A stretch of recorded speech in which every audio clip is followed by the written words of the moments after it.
YouTube, Logan here, finally reviewing Animal Land Volume 5, which I've had for a while, and there's really no reason just to keep waiting to put my thoughts on it out there in video form, so let's get right down to it. Here's the volume itself. It's got Zhu on the cover, J-Y-U is the name of that character, and the first chapter follows up on his bit from Volume 4. And as a result of being a follow-up to the awesome Volume 4, the first chapter of this volume is awesome.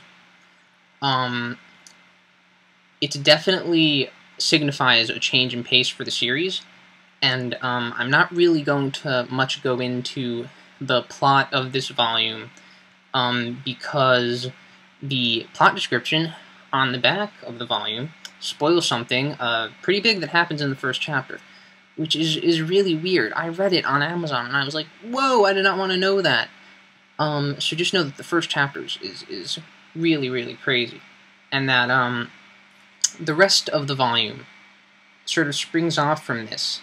And it's both a change in the pace of the plot progression for the story, and it falls back on a lot of stuff that Volume 4 actually already did, which is kind of strange.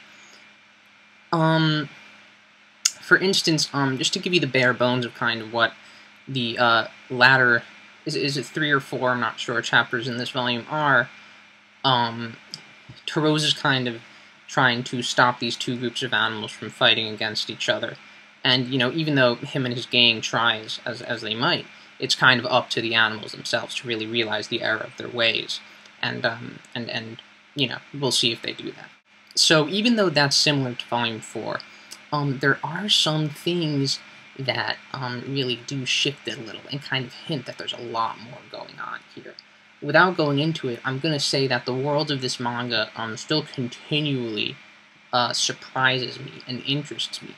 I think when you first start the manga, you kind of think that this world is a little similar to ours, and so you go, there's no way Tarose can reach his goal of having all the animals kind of unite and be friends, because that can't happen. But I'm very quickly realizing that the world of Animal Land is not like our world at all. It's really not. And there are some things in this volume that really tell you this. Let's see, I have it down here. Yeah, problems with the volume. There's a little too much padding, just kind of things that didn't really need to be there. There could have been quite a bit of extra plot, I thought, but there wasn't. And I hate to say it, but there's a little too much comedy in the chapter. I love Raiku's comedy most of the time. Zatchbell might be the funniest manga I've ever read, but there's just a lot of comic relief, and there's one comic relief character who it seems like he's going to stick around for a while. It's a new character. It's not Pepper, who actually hasn't shown up a lot recently. And he's not that great. I really don't want him to be there. So, I don't know if that was my biggest problem with the volume, but, getting back to good stuff, the art continues to be great, and especially the human character designs are great. Not saying much for Tarose and Caprice, since they're basically just Tarzan and Jungle Girl, you know? Blonde Jungle Girl, but Zhu and another human character in this volume are both just really, really cool looking. And I can't say anything about this other human character other than the fact that he looks really, really cool, and I'm really, really interested in them.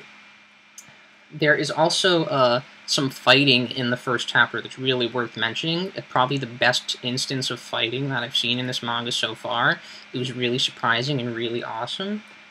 And, you know, even though I've complained some about this volume, you can probably tell by the way I'm talking about it that I'm definitely in this manga now. I'm definitely going to keep on reading, and I'm definitely excited to see what happens next.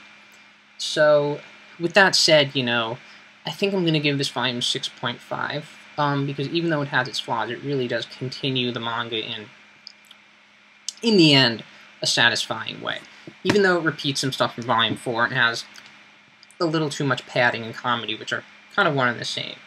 So, I think that's really all I have to say about this volume. I really look forward to the 6th one, but first I have Adore Hetero Volume 2, which is in the bookcase behind me there. And I'm going to read that sometime and do a review of that. No promises, because I suck at those.